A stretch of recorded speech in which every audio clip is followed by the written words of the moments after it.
बिस्मिल्लाहिर्रहमानिर्रहीम, अस्सलाम वालेकुम, वेलकम टू लिटरेचर ऑनलाइन।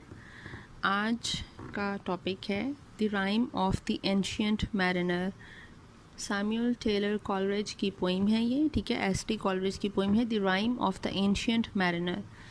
तो ये जो पोइम है इसमें ब्लेंड है नेचुरल एंड सुपर नेचुरल का, ठीक है। नेचुरल इसलिए क्योंकि ह्यूमन बीइंग्स हैं कुछ, ठीक है, ह्यूमन सिचुएशंस हैं। सुपर नेचुरल ऐसे कि कुछ इस तरह के इफ़ेक्ट्स हैं और कुछ इस तरह की चीज़ें बताई गई हैं जो सुपर नेचुरल हैं, ठीक है। कुछ इस तरह की सिचुएशंस डाली गई हैं, ठीक है, स्पीशीज़ कुछ इस तरह की आती हैं। कॉम्प्लेक्स एपोलॉग ऑफ रिडेम्पशन, इसका मतलब है कि ये पोइम है एक इस तरह की स्टोरी जिसमें आपको एक मॉरल लेसन मिलेगा, ठीक है। There is a moral in this story, in this poem, कि आपको स्टोरी के थ्रू समझाया जा रहा है। जिस तरह हम लोग पढ़ते थे जब हम बचपन में थे तो हम स्टोरीज़ पढ़ा करते थे, ठीक है। नाइट टाइम जो हमारी स्टोरीज़ हुआ करती थी बेड टाइम, उसमें कुछ ना कुछ मोरल हुआ करता था, ठीक है। उसी तरह इस पोइम में भी मोरल है, एक टीचिंग दी गई है, एक लेसन दिया गया है कि आपको किस तरह से करना चाहिए है, ठीक है। ऑफ रिडेम्पशन है कि सैल्वेशन किस तरह से मिल सकती है, ठीक है। और एपोलॉग कहते हैं जिसमें कोई मोरल दिया जाए, एक ऐसी स्टोरी जिसमें कुछ ना कुछ आपको लेसन दिया जाए, उसको एपोलॉग कहते हैं, ठीक है। अब इसमें मोरल्स हैं क्या क्या, तो वो हैं ही prayeth best who loved best all things both great and small, कि वही इंसान एक सच्चे दिल से दुआ कर सकता है, उसी को सल्वेशन मिल सकती है जो कि हर चीज़ से मोहब्बत करता है, मतलब अपनी सराउंडिंग से, चाहे वो छोटी सी चीज़ है, कोई इंसेक्ट है, कोई बर्ड है, कोई एनिमल है, या कोई भी चीज़ है, या फिर बड़ी सी चीज़ जैसे कोई इंसान है या फिर कुछ और चीज़ें हैं, ठीक है। उसकी जो रिलेटिव्स होते हैं, फ्रेंड्स होते हैं, हर छोटी से बड़ी चीज़ से जो मोहब्बत करता है, हर छोटी बड़ी चीज़ को इक्वल समझता है, उससे इक्वल ट्रीट करता है, उसी की दुआ कबूल होती है, ठीक है, और वही सच्चे दिल से दुआ करता है। फिर दूसरा इसका मोरल है वेदर बिग और small no crime can go unpunished, ठीक है, कि चाहे जुर्म छोटा हो या बड़ा हो, जब आप किसी चीज़ को आप कल्प्रेट बन रहे हो, आप कुछ कर रहे हो किसी चीज़ को, तो वो कोई भी चीज़ अनपनिश्ड नहीं जाती। You have to face the consequences, ठीक है, उसके। तीसरा इसका मोरल है suffering is the only thing that can transform a bad habit into good one, कि सफरिंग ही एक, मतलब एक पनिशमेंट, सफरिंग और मिजरी ही एक ऐसी चीज़ है जो कि ट्रांसफॉर्म कर सकती है एक बुरे इंसान को एक अच्छे इंसान में और उसकी बुरी आदत को अच्छी आदत में। मतलब काफ़ी ये हार्श हो गया कॉलरिज इस चीज़ में कि वो कह रहा है कि सफरिंग ही आपको बदल सकती है, कि आपको, वो कहते हैं ना लातों के भूत बातों से नहीं मानते, तो बिल्कुल इसने वही वाली चीज़ कही है कि आराम से बात की जाएगी ना, आपको बताया जा रहा होगा, तो वो आप उस किसी बुरे इंसान को वो चीज़ समझ नहीं आ रही थी, जब तक उसको फेस ना करनी पड़े, जब तक वो उस चीज़ से गुजरे ना, तब तक उसको फील नहीं होगा, वो उस चीज़ को फील कर ही नहीं सकेगा कि बेसिकली तकलीफ़ जो है, पेन है, सफरिंग है, वो होती क्या है, उसको उससे गुजरना पड़ेगा। You have to make him go through that suffering, only then he will realise, ठीक है।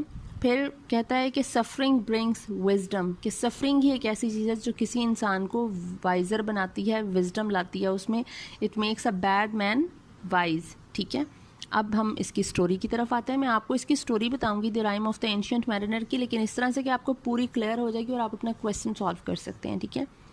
एक मैरिनर है, एंशिएंट मैरिनर उसे कहा गया। एंशिएंट इसलिए कहा गया क्योंकि वो पता नहीं, उसकी पनिशमेंट ये है, आगे वो अपनी स्टोरी बताएगा अपनी पनिशमेंट की, कि वो उसको ऐसे ही ज़िंदा रहना और ऐसे ही लोगों को स्टोरी बतानी। This is his punishment to tell his story to people so that they can learn from him, ठीक है। कि किसी बुरे आदमी पे सफरिंग इसलिए भी फॉल होती है ताकि बाकी लोग उससे कुछ लर्न कर सकें, उनको सबक मिल सके कि देखा इसके साथ गलत हुआ, इसने गलत किया था, तो हमें ऐसा नहीं करना चाहिए, ठीक है। उसको देख कर कोई सबक सीख ले उसको, जो इसलिए ये एंशिएंट मैरिनर, ये पता नहीं कब से एंशिएंट हो चुका है, अरसे दराज से, ना इसको मौत आ रही है और ना ही ये एक, मतलब एक लाइफलेस लाइफ गुजार रहा है जिसमें लाइफ नहीं है। कैसी लाइफ है जो लाइफलेस है, पता नहीं कब से ज़िंदा है, और सिर्फ इसकी सज़ा ये कि इसने लोगों को अपनी स्टोरी सुनानी है ताकि वो इससे सीखें।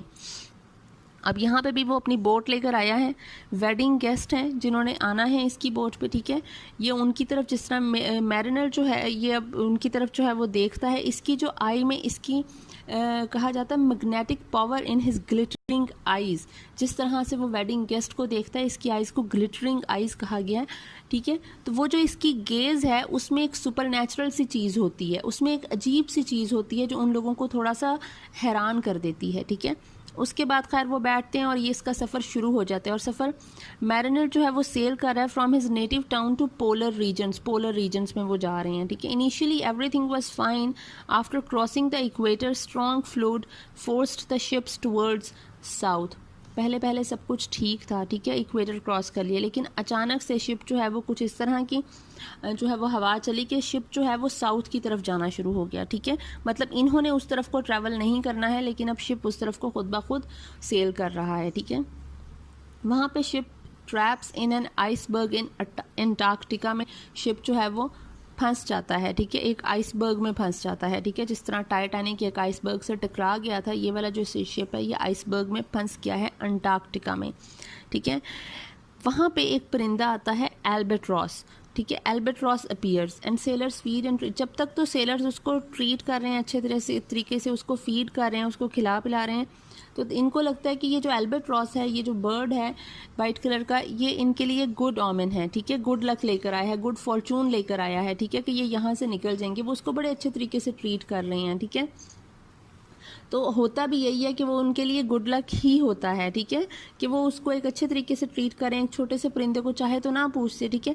तो वो जो आइस है वो ब्रेक होना शुरू हो जाती है और शिप जो है वो उसमें से निकल आता है, ठीक है, आइसबर्ग में से निकल आता है, it makes it way out. लेकिन एक दिन एंशियंट मैरिनर को क्या सोचती है कि वो एवं बस वो उसको एल्बेट्रॉस को शूट कर देता है और एल्बेट्रॉस मर जाता है। The ancient mariner killed the albatross, ठीक है। यहाँ से इसकी बैड फॉर्चून स्टार्ट होती है, इसकी पनिशमेंट और सफरिंग स्टार्ट होगी। जैसे ही एल्बेट्रॉस मर गया, ही वॉज किल्ड, तो ये लाता है इनके ऊपर सफरिंग आनी शुरू हो जाती है। सबसे पहले तो मौसम ख़राब हो जाता है, देयर इज़ बैड वेदर दोबारा से आ जाता है एज द ब्रीज। और बैड वेदर किस किस्म का, ऐसा नहीं है बैड वेदर कि बहुत ज़्यादा हवाएं चल पड़ी हैं और आपका शिप जो है वो सिंक कर जाएगा, जिस तरह तूफ़ान दिखाते हैं, ठीक है। जैसे वो मूवीज़ में बरमूदा ट्रायंगल के पास जब आने लगते हैं तो वो एक जिस तरह वर्लपूल आता है और वो तूफ़ान आ जाता है, ठीक है, स्टॉर्म है, बिल्कुल वो कंडीशन नहीं है। ये बैड वेदर उससे भी ज़्यादा मिजरेबल है, पैथेटिक है। वो क्या है कि ब्रीज स्टॉप्स टू ब्लो, बिल्कुल ही हवा बंद हो गई है। सन बिकम्स ब्लडी रेड, जो सूरज है वो बिल्कुल सुर्ख हो गया है। एल्बेट्रॉस किल्ड ना, उसका जो खून है बेसिकली अब जो सूरज है वो भी रेड हो गया, मतलब वो गुस्सा आ गया उसे इस पे कि इसने एंशियंट मैरिनर ने एल्बेट्रॉस को मारा ही क्यों है, ठीक है। And all the crew feels thirst, ठीक है। अब इसमें ये लाइन जो है वो लिखी हुई थी इन्होंने, water water everywhere but not a drop to drink. देखें ये कॉलरिज की लाइन, ये मेटाफर इसने यूज़ किया है कि हर तरफ पानी है लेकिन पीने को एक कतरा भी नहीं है, ठीक है, एक ड्रॉप भी नहीं है। तो ये उनकी कंडीशन हो जाती है, बहुत बुरी कंडीशन में अब वो लोग, ठीक है। वो बिल्कुल खड़ा हुआ है शिप, वो कहीं जा नहीं सकता, सेल नहीं कर सकता है, कहाँ जाएंगे, क्या करेंगे, बीच समंदर में खड़े, पीने को पानी नहीं है, ठीक है। आहिस्ता आहिस्ता स्टॉक जो है वो ईटेबल्स भी ख़त्म हो जाएंगे, तो फिर क्या जाएंगे, ठीक है। एक बिल्कुल मिजरेबल सी कंडीशन आ गई है इनके ऊपर एल्बेट्रॉस के बाद। अब सारे जो सेलर्स हैं, जो क्रू है, वो ब्लेम करना शुरू हो जाता है मैरिनर को कि भाई तुमने मारा है, तुम्हारी वजह से हम पर ये हालत हो रही है, you are the reason of this ill suffering upon all of us, ठीक है, because you killed the albatross. वो क्या करते हैं, वो उसको सज़ा ये देते हैं मैरिनर को कि वो एल्बेट्रॉस को हैंग कर देते हैं उसके गले में, मैरिनर के। Albatross around one's neck, that one is the ancient mariner, ठीक है। उसको सज़ा दे रहे हैं कि अब ये तुम्हारे ही गले में बंधा रहेगा, ठीक है, तुम्हारी सज़ा है कि तुम्हें पता चले कि तुमने गलत किया है। Suddenly mariner sees a ship approaching from the west, उसी वक्त मैरिनर को नज़र आता है एक शिप वेस्ट से आता हुआ, और ये शिप कैसा है, ये घोस्ट शिप है। ये जो पोइम है ये कॉलरिज ने लिखी थी, उसका नाम था क्रूकशैंक, CRUIKHSHANK, ठीक है। क्रूकशैंक ने ड्रीम देखा था जिसमें उसने एक घोस्ट शिप देखा था, स्केलेटन शिप देखा था। उसने आके कॉलरिज को बताया कि भाई मैंने तो ऐसे ऐसे ख्वाब देखा है, ठीक है। तो उस ड्रीम से इसने इन्फ्लुएंस लिया, इंस्पिरेशन ली, और वहाँ से इसने ये फिर ये घोस्ट शिप का आइडिया लिया अपनी पोइम में, ठीक है, उसके ड्रीम से, क्रूकशैंक्स के ड्रीम से। अब ये जो घोस्ट शिप से नज़र आता है, वेस्ट से आता है, वो उसमें 2 स्पिरिट्स हैं, ठीक है, मैन्ड बाय 2 स्पिरिट्स। उसमें 2 स्पिरिट्स हैं, एक का नाम है डेथ, एक का नाम है life in death. Life in death is the spectre women, उसको बताया, ठीक है। और उसके बारे में जो है वो जो डिस्क्रिप्शन दी थी वो ये थी कि her lips were red, her looks were free, her locks were yellow as gold and her skin was as white as leprosy, ठीक है। और दूसरी लाइन थी इसकी, the nightmare life in death was he who thick man's blood with cold, ठीक है, कि उसके लिप्स जो हैं वो रेड हैं, उसकी लुक्स फियर्स हैं, उसके बाल येलो हैं, ठीक है, उसकी स्किन बहुत ज़्यादा वाइट है जैसे वो वैम्पायर्स की होती हैं, ठीक है।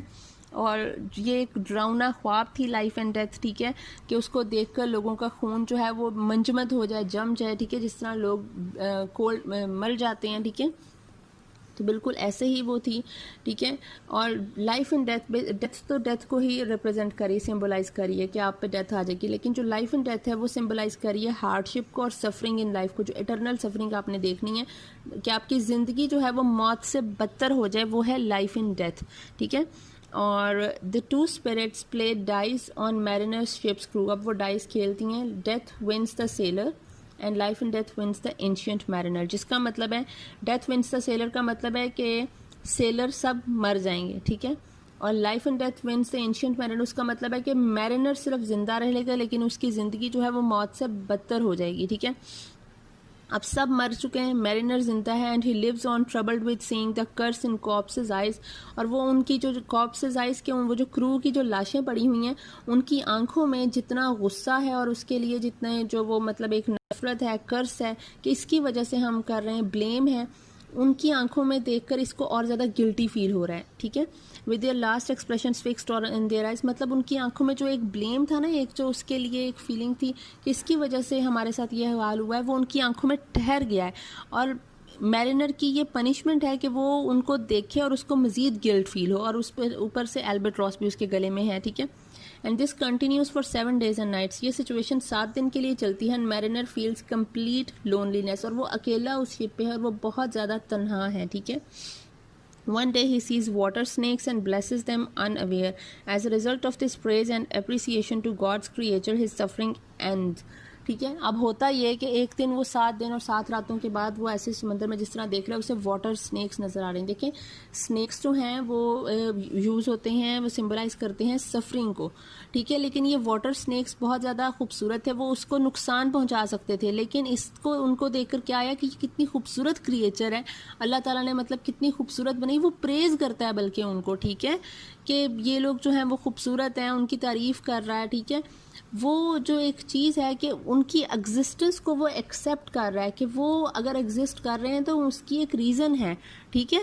वो उसमें ये नहीं ढूंढ रहा कि ये बिल्कुल रीज़नलेस एग्जिस्ट कर रहे हैं और इनकी एग्जिस्टेंस की कोई वजह नहीं है या कोई अहमियत नहीं, बल्कि वो उनकी एग्जिस्टेंस की इम्पोर्टेंस को मान रहा है, एडमिट कर रहा है, जिसकी वजह से गॉड जो है वो उससे खुश हो जाते हैं कि इसने मेरी जो क्रिएचर है उसकी तारीफ़ की है, उसको एक्सेप्ट किया, एडमिट किया है, तो उसकी सफरिंग एंड हो जाती है। एल्बाट्रॉस जो है वो उसके गले में जो बंधा हुआ था वो उसके गले से उतर कर नीचे गिर जाता है, ठीक है, समंदर में गिर जाता है। और इसकी जो गिल्ट है वो पार्शली अटोन्स, उसके अंदर जो गिल्ट होती है कि उसने गलत किया एल्बाट्रॉस को मार के, वो थोड़ी देर के लिए पार्शली, ठीक है, वो पार्शली उसके अंदर से ज़रा ख़त्म हो जाती है गिल्ट ना, ठीक है।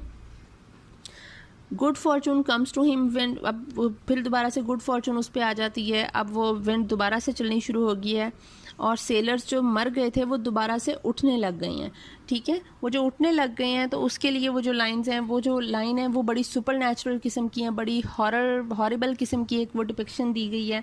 The dead man gave groan, they stirred, they all uprose, nor spake nor moved their eyes, they raised their limbs like lifeless tools, कि वो जिस तरह से उठ रहे हैं। पायरेट्स ऑफ द कैरेबियन अगर आपने देखी हो तो ये ghost ship pirates of the Caribbean में है, ये जो स्केलेटन्स हैं, ठीक है, वो जो जिस तरह वो लोग मर रहे हैं, जिंदा हो रहे हैं, ये सारी चीज़ें पायरेट्स ऑफ द कैरेबियन में हैं, ठीक है। फिर वो जो उठ रहे हैं उनके उठने की वो जो घबराहट की आवाज़ें हैं, ठीक है, they are groaning like that, वो जो आवाज़ें हैं, फिर उनकी आंखें हरकत नहीं कर रही, उनके लिप्स मूव नहीं कर रहे, ना वो बोल सकते हैं, ना वो मतलब जो है वो ब्लिंक कर सकते हैं कुछ भी, और वो किसी स्केलेटन की तरह ही वो लोग उठ रहे हैं जो उसके क्रू मेंबर्स हैं। तो ये एक अजीबोगरीब किस्म का जो है ना वो समा उसने कॉलरिज ने इसमें दिखाया है। और इसको देख कर आप ये देखें कि एंशियंट जो मैरिनर है उसकी हालत दोबारा से वही ख़राब ही होगी ना, देखिए ठीक है। उसके बाद शिप जो है वो दोबारा से शुरू कर देते हैं, मतलब वो जो सेलर उठते हैं और दोबारा से सेल करना शुरू कर देते हैं, ठीक है, शिप को घर की तरफ। लेकिन वहीं पे एक वर्लपूल आ जाता है, फिर से वो तूफ़ान में और वो घिराव में फंस जाते हैं और जो शिप है वो सिंक कर जाता है और सारे सेलर्स मर जाते हैं। मतलब एक दफ़ा तो वो वैसे मर गए थे, अब वो बिल्कुल मर गए हैं, ठीक है, दे आर डेड, ठीक है, अब वो बिल्कुल डेड हैं, ठीक है। सेलर्स ड्राउन विद शिप, उस शिप के साथ जो है वो सेलर सब मर चुके हैं, ठीक है। अब ये जो ड्राउनिंग का सारा सीन है ये भी बहुत ज़्यादा एक सुपर नेचुरल एलिमेंट है, जो उसने लाइंस उसमें इंक्लूड की हैं, वो सारी जो है वो अगर आप उसमें इंक्लूड करें, अगर एज ए सुपर नेचुरल इसकी पोइम आ जाता है, तो वो ड्राउनिंग का सारा सीन भी और वो जो सेलर्स जो हैं वो ड्राउन हो रहे हैं वो भी आप उसमें इंक्लूड कर सकते हैं, ठीक है। अब मैरिनर बच गया दोबारा से, मैरिनर नहीं मरा क्योंकि उसको तो लाइफ एंड डेथ मिली थी, ठीक है। तो mariner is saved by a hermit, a pilot boy of a boat. उसे एक लड़के ने बचा लिया है अब, ठीक है, और उस लड़के ने बचा के अब ज़ाहिर है इसको यही काम करना है। और अब ये जो काम कर रहा है, ये जो बोट चला रहा है, लोगों को लेकर जाता है, लेकर आता है, कहानी सुनाता है, this is his punishment and this is his life for all the life, ठीक है। And for the rest of his life, the mariner is doomed to wander as a result of penance for shooting the albatross. वो जो उसने albatross को shoot किया था उसके गुनाह की सज़ा के लिए, रिपेंटेंस के लिए, उसको यही करना है कि सारी ज़िंदगी उसे अब यही काम करना है, ठीक है, उसे वांडर करना है। And he is only relieved, और उसे सुकून सिर्फ उसी वक्त आता है जब वो अपनी स्टोरी किसी को बताता है ताकि दूसरे उससे लेसन सीख सकें। मतलब आप ये देखें ना कि आप अपनी सफरिंग बता रहे हो, आपको सुकून ही सिर्फ तब आना है, अदरवाइज़ आप में वो गिल्टी फीलिंग दोबारा से आ जाएगी, आप दोबारा से गिल्ट फील करोगे। आपको सिर्फ सुकून तब आ रहा है जब आप अपनी स्टोरी बता रहे हो, और वो आपका एक गिल्ट एक अलग लेवल पे पहुंचता है, तब लोग आपके बारे में डिफरेंट बातें सोचते हैं। मतलब आप अपने आप को खुद जलील कर रहे हो लोगों के सामने, और तभी आपको सुकून आ रहा है, वरना आपको सुकून नहीं आ रहा है। And this is your punishment, you have to do this at any cost in any circumstances, ठीक है, चाहे आपको अच्छा लग रहा है या नहीं अच्छा लग रहा है। तो ये जो rime of the ancient mariner है, it is a tale of crime, retribution and reconciliation, क्योंकि वो सेल्वेशन का रास्ता ढूंढ रहा है। पहले वो क्राइम करता है, ठीक है, उसकी जो पेनेंस है उस चीज़ में वो कहाँ उसको जो सफरिंग मिलती है। Mariner and the crew faces havoc mentally, physically and psychologically. इसमें इसने जो एक चीज़ें सुपर नेचुरल एलिमेंट डाले हैं, और जितना भी ये जो story the rime of the ancient mariner है, इसमें ये जो कॉलरिज है वो अपने रीडर को मेंटली, फिज़िकली, जो मेंटली है वो कन्विंस करने की कोशिश करता है, ठीक है, साइकोलॉजिकल एस्पेक्ट्स दिखा के, और फिज़िकल इफ़ेक्ट्स जो उसमें उसने दिखाए हैं, ठीक है, विजुअल एंड फिज़िकल इफ़ेक्ट्स जो पोइम में वो डिस्क्राइब करके साइकोलॉजिकली उनको मेंटली कन्विंस करता है, ठीक है, क्योंकि इस पूरी में एक मोरल है, साइकोलॉजिकल एस्पेक्ट्स हैं of all the events and all the characters have psychological significance in this poem, ठीक है। And revenge of nature is inflicted upon them, ठीक है, ये जो रिवेंज लिया है, ये जो पनिशमेंट इनको मिल रही है, ये इनसे नेचर ने रिवेंज लिया है। देखें जब उसने albatross is a part of nature, ठीक है, पहले जो है वो बिल्कुल सूरज जो है वो जिस तरह सवा नेज़े पे आ जाता है, रेड हो जाता है, इज़ ए नेचर, ठीक है, नेचर ने रिवेंज लिया, गर्मी हो गई, नेचर ने रिवेंज लिया कि हवा रुक गई, नेचर ने रिवेंज लिया कि लहरें रुक गई, फिर नेचर ने रिवेंज लिया कि तूफ़ान आ गया समंदर में, नेचर ने रिवेंज लिया कि तूफ़ान इतना शदीद था कि बोट सिंक कर गई, ठीक है। ये सारा कुछ is the revenge of nature that is inflicted upon them because the mariner killed the albatross who was also a part of nature, ठीक है। And why sailors are punished. अब सवाल आता है कि मैरिनर ने तो चलो किया सो किया, भाई सेलर्स को क्यों सज़ा मिली? अब ये बात आ जाती है। तो रेट्रीब्यूशन इज़ ब्लाइंड, ठीक है, मतलब जब नेचर अपना किसी से रिवेंज लेती है, कोई आपको जब एक पनिशमेंट जो है वो इन्फ्लिक्ट होनी होती है, किसी चीज़ का किसी को सबक मिलना होता है, तो it becomes blind, inspired by the indignation and desire to punish others, वो गुस्सा आ जाता है, ठीक है। फिर उसमें वो जो एक ने तो डूबना ही डूबना, उसमें फिर सब डूबते हैं। अगर एक को नुकसान पहुंचना है तो फिर एक को नहीं पहुंचता, उसमें सबको नुकसान पहुंचता है, ठीक है। सेलर सफरिंग, थर्स्ट में, अब जो सेलर की सफरिंग है, अब उसमें इन्होंने इतना सब कि सेलर जो हैं वो क्योंकि मैरिनर के साथ थे जब उसने एल्बाट्रॉस को मारा, ठीक है।